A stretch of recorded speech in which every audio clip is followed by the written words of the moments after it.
The purpose of this channel and its videos are to show youth that there is another way that they can move through life without getting into trouble. I hope you enjoy. All right, guys, so I've got a story for you, and this one sort of shows a little bit how the things that you'll go through when you sort of get a little bit of respect and the way people act around you and like the situations you'll get put into. So I owned a barbershop in Sydney for maybe a year or two. And I remember at the time, like, you know, in Campbelltown, it's mostly Australians, Samoans, Tongans. And I remember I had all Tongan barbers. So there was me, and my barbershop was set up so like it gave a place for kids in Campbelltown to go and hang out there. Like if there was PlayStations, arcade games, like I wanted kids from the street to be able to go somewhere and have somewhere to feel safe and not be out in the streets getting into trouble. So it wasn't good for business because a lot of people thought, oh, there's 10 kids waiting to get a haircut, when there wasn't. There was just 10 kids in there hanging out. Do you know what I mean? But I remember having this barber, and he was a good dude, man. Like nice guy, really fucking good barber. Like got offered to go to like barbers, Australia's best barber comp and all that sort of stuff. And I remember there was a point there where he was like, I was noticing he was like, I could tell he was a bit on drugs and all that, but I was like, nah, I don't think the Islanders really get on the drugs, you know what I mean? So I was like, I'll keep an eye on him. So I remember I got a call off one of my mates, and he was at my shop, and he rings me up and he goes, oi, you need to get to your shop right now. And I was like, wow, what's going on? And he goes, bro, there's about 6 cop cars that have surrounded your fucking shop. And I was like, what? And he goes, yeah, bro, get down here. I said, bro, get close to the coppers and see what's going on. Tell them that you're my mate and you want to find out what's happening.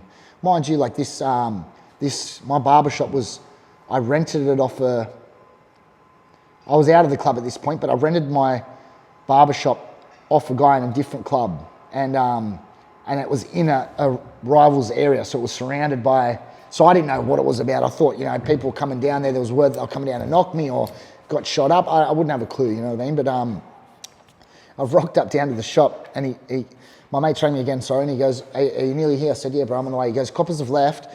They've told you to go to the cop station. I go, fuck, all right. Did they say what for? And he goes, nah, man, something to do with one of your barbers. And I was like, all right. So I've driven straight to the cop shop and went in there, and I was like, yo, I'm the owner of the shop down the road. What's going on? Like, someone told me to come in here. And he goes, oh, I'll go get the lead constable, whatever the fuck he is. And he's come out and he goes, oh, mate, are you the owner of the barbershop down the road? And I said, yeah. I said, what's going on? And he said, mate, we've got a fucking random call from one of your barbers saying that there was boys in the shop, because like a couple of my mates must have been in the shop waiting to get their haircuts, do you know what I mean?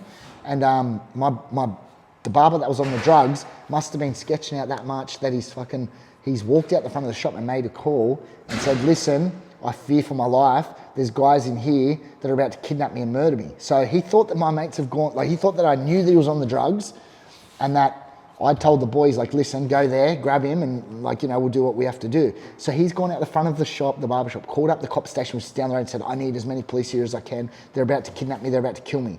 And I was like, what? And the cop was telling me this and I'm going, what the fuck, man? And he goes, dude, I said, don't want to give you advice, but I'm telling you right now that barber, like we had a chat with him, he's on drugs, man. Like you need to get him the fuck out of your shop. Like even he knew, you know what I mean? He said, bro, it's nothing, like you're all good. Like just, I'm giving you some advice, get him out of your shop now. Like that's not good for you, for business. And I was like, what the fuck? So I went back down there and I remember I tried to do good by him and I was like, bro, like what's going on, man? Like you on drugs? And he ended up admitting that he was. So I made him live at my house for a couple of weeks. So I grabbed him and I said, listen, you're going to come live at mine. We're going to get you clean. But I don't think that worked. It was still just fucking, man, I remember him living at my house trying to fucking scrub the walls and like clean up all the time. Like, bro, I can't fix this guy. Like he's got to go. But like, that's some of the shit that happens when you like, you know, when you're living that life and people are scared and they don't know how to act around you. Another thing that happened, I remember there was a guy that used to come into my barbershop, real big lad. I think he was Tongan and he was, but I always used to get along really well. He used to wear this big gold chain. And, you know, back then, like I was a bit younger, he was a bit older. And I've actually ran into him recently, actually. But I remember him coming into my shop all the time, and he'd just rock up and, hey, bro, how you going? Like, me and him just had this thing. I don't know, he didn't know me, I didn't know him, but I knew he was a serious guy. I was always by himself. And I remember one day I got a call, hey, bro, you need to get down. One of the other barbers was like, bro, you need to get here now. And I was like, what's going on? He goes, please just get here. I was like, all right. I've rocked up, and I've seen one of my barbers sitting in the chair, and the guy's sitting behind him holding the razor blade to his fucking neck. And he's like, how do you fucking like it, huh? And then I was walked in, I go, bro, what's going on? And then I said, bro, put down the razor blade. So he's put it down. I said, bro, come out front, let's have a chat. And he goes, all right. And we've walked out, and I go, bro, what's going on? And he goes, man, you're fucking barber.